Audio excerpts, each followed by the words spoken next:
some of the best players to ever step foot on an NBA court, several of them still active, have never been champions. Here we review the most notable. Number 1, Karl Malone, 14 times All-Star, 2 times MVP and the best center in the league in the 90s, as well as one of the best in history. With a solid statistical line of 24.4 points, 10.4 rebounds and 3.7 assists in the 2 finals he played, both against Michael Jordan and the Bulls. Bigger words. And yet, of the 8 losses that left them without a ring in those 2 seasons, 6 were by 5 or fewer points. Malone had more to do with it than anyone else. At 40 he made one last attempt at the Lakers, but the Pistons blew up a project that had 3 consecutive rings in the 2004 finals.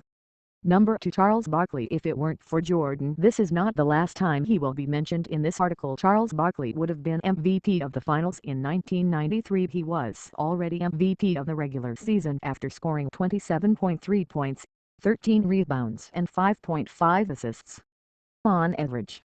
And, of course, I would have a ring, but the Suns fell in 6 games to the Bulls. He was never that close again, but that does not tarnish the career of one of the best players in the history of this sport, the power forward with a physique ahead of his time. Number 3, Elgin Baylor. If there is any player who does not have the ring and deserves it more than anyone else, it would surely be Elgin Baylor. On average, 6th highest scorer 27 and 12th highest rebounder 12.9 in playoff history. Those who saw him in the version prior to his 1965 injury say he was the most similar there has been to Michael Jordan when this one was just a baby. Members of those Lakers of the 60s who lost up to 8 NBA finals, 7 of them against the Boston Celtics, 4 in the 7th game, 2 of them by 2 points and 1 by 3 in overtime. In 71-72 he played 9 regular league games before retiring, weighed down by injuries. That season the Lakers broke the drought and won a ring that they also unofficially gave to Baylor. Officially he was left without it. Number 4, John Stockton. Top assists in the history of the league. He ruled the statistics in 9 of his 19 seasons in the NBA. John Stockton had the same problem as Karl Malone, the Chicago Bulls.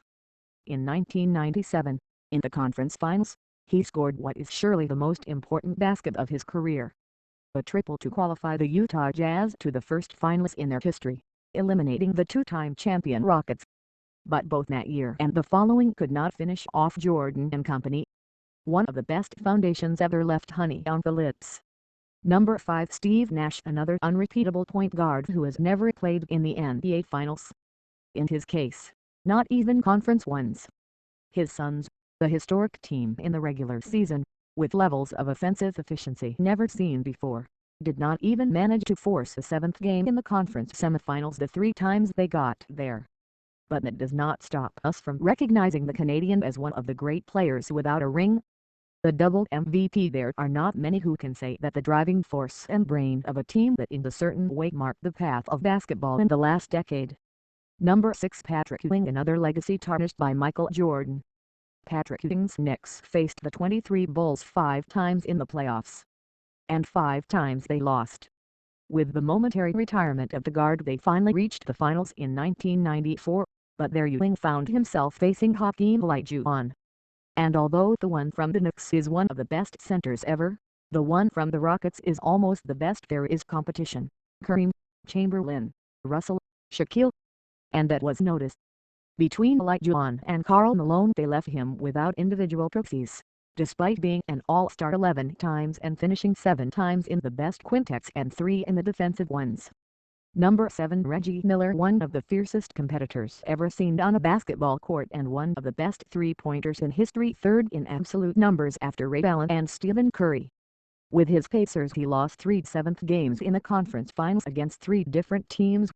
Then they finally reached the last round in 2000. The team in general and him in particular were wiped off the map by the Lakers.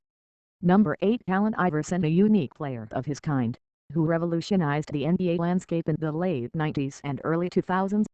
4 times the league's top scorer, MVP in 2001. His peak moment was never closer to arriving than in that season.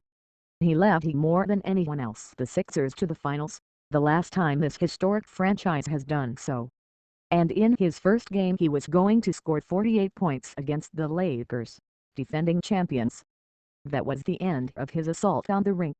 The Angelinos would win the next 4 games and Iverson was never again in a position to be an NBA champion. But that has not prevented him from being remembered by all fans of this sport. Number 9, Dominic Wilkins, one of the most spectacular players in history. Highest scorer in 1986. His duels in dunk contests, especially with Jordan, are unforgettable. His big moment in the playoffs was the 47 points against Larry Bird's Celtics in conference semifinals. He never crossed that barrier. In fact, he is the player who has gone to the All-Star the most times, 9 without playing in a conference final. Number 10, Adrian Dantley, a normally underrated player. One of the great scorers of the early 80s who led the league in points scored twice, 1981 and 1984, and who averaged more than 30 points a night in that 4-year span. All of this happened in Utah. When years later he went to Detroit, he was on the verge of winning the ring on 2 occasions, but both times he fell short for very different reasons. The first, in 1988, when losing the 7th game against the Lakers. The second, the following year, when he was transferred after playing 42 regular season games. The Pistons would end up taking the first ring in their history that year. Number 11, George Gervin, one of the great exteriors in history, also quite forgotten on many occasions. 12 times All-Star, 7 times in the best quintettes, 4 times top scorer. The best player in the history of the Spurs until the arrival of David Robinson and, later, that of Tim Duncan. He never played in the finals, and it was with them that he was closest. In 1979 he scored 42 points in the 7th game of the conference final against the Washington Bullets, but those from San Antonio were left without a prize. And finally we have Tracy McGrady. It is curious how some players who have been very great do not experience their moment of glory until they are in the twilight of their career. In the case of Tracy McGrady, the 2013 finals cannot be defined as a moment of glory because the Spurs, the team that recruited him from the Chinese League in April, lost the finals in 7 games against the Heat. But at least it allowed the guard to reach the final tie for the title for the first time in his career, even if he only played 14 minutes in total in the series. Before that everything had been losing in the first round, with Houston, when injuries began to take their toll on him, and before that with Orlando and Toronto, when he impressed the NBA with a very high level of play. Not in vain are we talking about a 2-time top scorer in the league and 7 times chosen in the best quintettes of the season.